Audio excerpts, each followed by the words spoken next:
प्यारे बंधुओं, सादर जय श्री राम। बोले राघवेंद्र सरकार की जय, गजानंद महाराज की जय, वीरंजनी लाल की जय। आइए प्यारे बंधुओं, छठे प्रसंग में श्री रामचरितमानस के हमने बात की कि भगवान राम ने बताया कि केवल सिंहासन पर बैठने से राम राज्य नहीं आता, उसके लिए त्याग करना होता है। और उन्होंने पूरे विश्व के कल्याणार्थ राज्य को छोड़कर, राजपथ को छोड़कर वनवास धारण किया।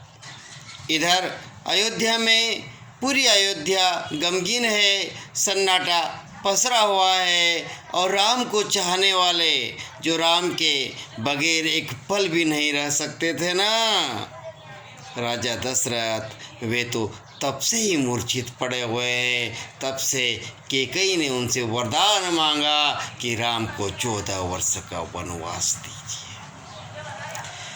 इनडायरेक्ट ही सब राजा दशरथ ने कहा, राम से डायरेक्ट कुछ भी नहीं कहा, क्योंकि उनका कंठ अवरुद्ध हो जाता था।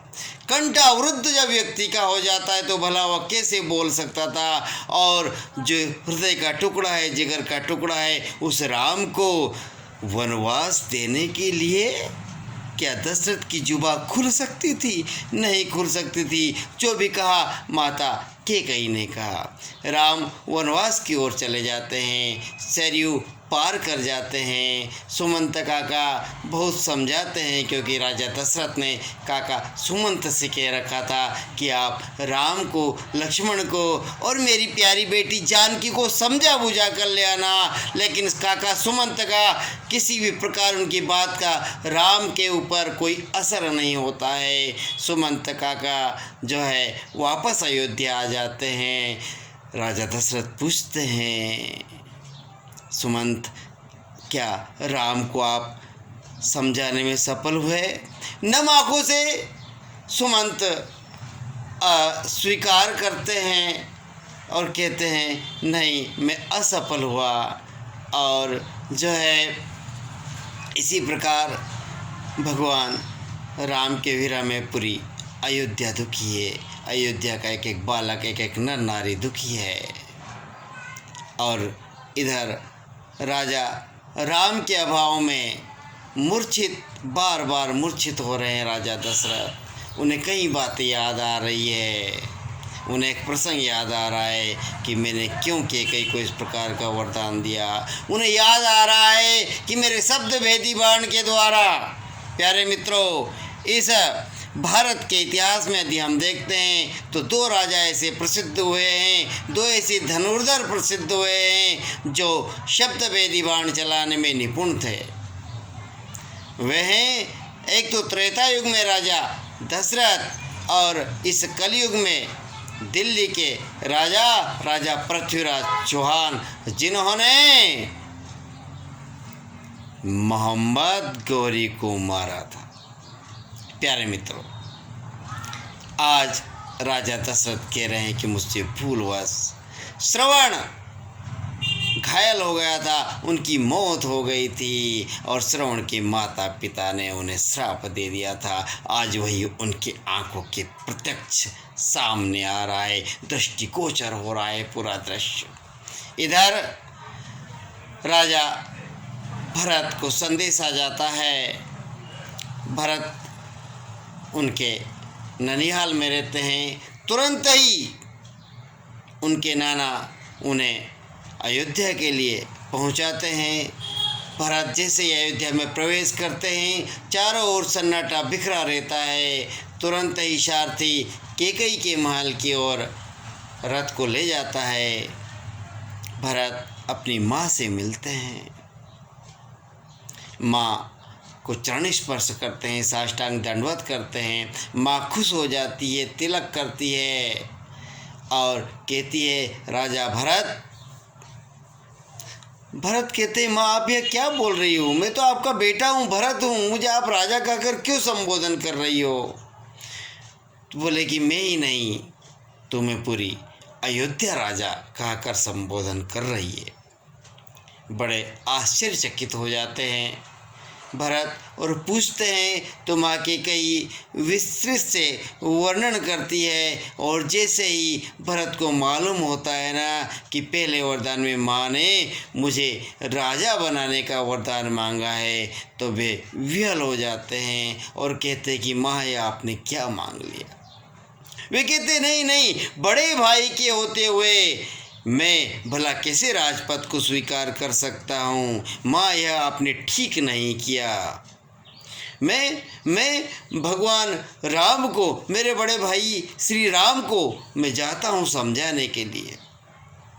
जैसे ही वे कहते हैं ना कि मैं राम से मिलूँगा, तो कैकेयी कहती है, माँ कैकेयी भरत से कहती है, भरत आपको राम नहीं मिलेंगे। भरत कहते क्यों नहीं मिलेंगे?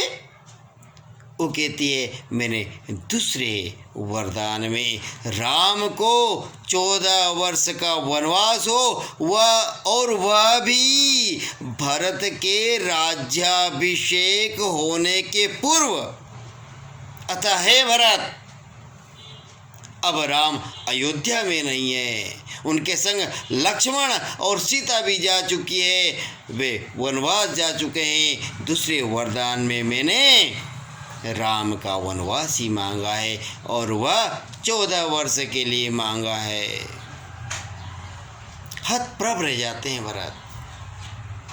नहीं माँ, यह आपने बहुत ही गलत किया है, और ऐसा पिताश्री ने क्यों होने दिया? मैं पिताश्री से मिलने जा रहा हूँ। जैसे ही पिताश्री से मिलने जाते हैं, माँ रोकती है, ठहरो भरत। भरत रुक जाते हैं, माँ आप मुझे क्यों रोक रहे हो? भरत, आपके पिताश्री भी अब इस दुनिया में नहीं हो। और भरत मूर्छित होकर गिर जाते हैं। जैसे ही भरत मूर्छित होकर गिरते हैं ना, तो कैकेयी भरत को संभालने के लिए जाती है। तो भरत कहते हैं, don't touch me my mother, don't touch me. माँ मुझे अकेला ही रहने दो। यू कांट माई मदर, आप मेरी माँ नहीं हो सकती। And I am not your son, और मैं तुम्हारा बेटा नहीं हूं। भगवान विधाता से हाथ जोड़कर कहते हैं, हे विधाता, मुझे इतने बड़े महल में जन्म दिया, राजा का पुत्र बनाया, राजा दशरथ जैसा पिता दिया, जिसकी पूरे विश्व में, पूरे 14 भुवनों में कीर्ति है, जिसने बड़े बड़े राजा महाराजाओं को, स्वर्गाधिपतियों को हरा दिया, और उनके बेटे राम का मैं छोटा भाई हूँ। मुझे इतना सब कुछ दिया हे विधाता, लेकिन आपने माँ के रूप में मुझे कैकेयी को क्यों दिया? मेरा पूरा जीवन कलंकित हो गया। इस प्रकार भगवान से प्रार्थना करते हैं भरत। बहुत ही क्षुब्ध हो जाते हैं, उनका हृदय विह्वल हो जाता है, उनका रोम रोम राम का नाम पुकारता है। और जब उन्हें यह खबर मिलती है कि मेरे पिताश्री भी इस दुनिया में नहीं हैं, तो फिर राम और के भाई भरत के ऊपर क्या गुजरती है, यह बड़ी ही विचारणीय बात है। भरत माता से कहते हैं, माँ कहती है, भरत मैंने तुम्हारा बहुत भला किया है, तुम्हें राजपाट दे दिया है। भरत कहते राजपाट दे दिया माँ?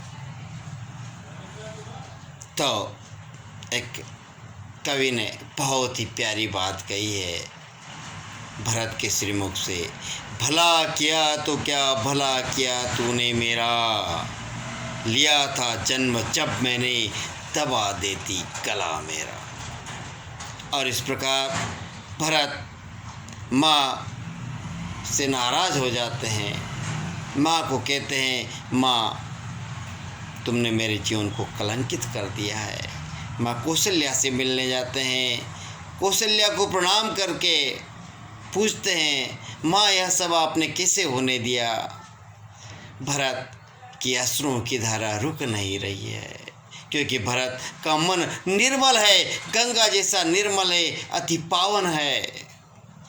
और वे माँ कौशल्या से कहते हैं, माँ माँ माँ मेरे ही कारण, माँ मेरे ही कारण तुम्हारा प्यारा राम तुमसे छूटा है। माँ मेरे ही कारण तुम्हारे ऊपर दुख का पहाड़ टूटा है। माँ कौशल्या भरत को रोते हुए, उनकी भी अश्रुधारा नहीं रुक रही है, गले लगाती है और कहती है, भरत आपका कोई दोष नहीं है। माँ सुमित्रा से मिलते हैं, सुमंत काका से मिलते हैं, गुरुजनों से मिलते हैं, सभी उन्हें समझाते हैं और फिर भरत के द्वारा पिता की अंत्येष्टि की जाती है। राजा दशरथ का अंतिम संस्कार किया जाता है। वहीं राम को मालूम हो जाता है, क्योंकि वो तो त्रिकालदर्शी है, भगवान राम वहीं से राजा दशरथ को विनम्र श्रद्धांजलि देते हैं। और बंधुओं, अब क्या होता है कि अब गुरु से भरत कहते हैं कि भगवान मेरा यह मन हो रहा है कि मैं राम को, भगवान श्री राम को पुनः अयोध्या लेने का आग्रह करता हूँ, कृपया आप मेरा साथ दीजिए। भरत के निश्चल प्रेम को देखकर सभी गुरुजन राम को लाने के लिए चल देते हैं। अगले प्रसंग में हम भरत मिलाप की बात करेंगे। तब तक आप भगवान श्री राम का स्मरण करते रहिए। श्री राम जय राम, जय जय राम, श्री राम जय राम, जय जय राम, जय जय श्री राम। नमस्कार।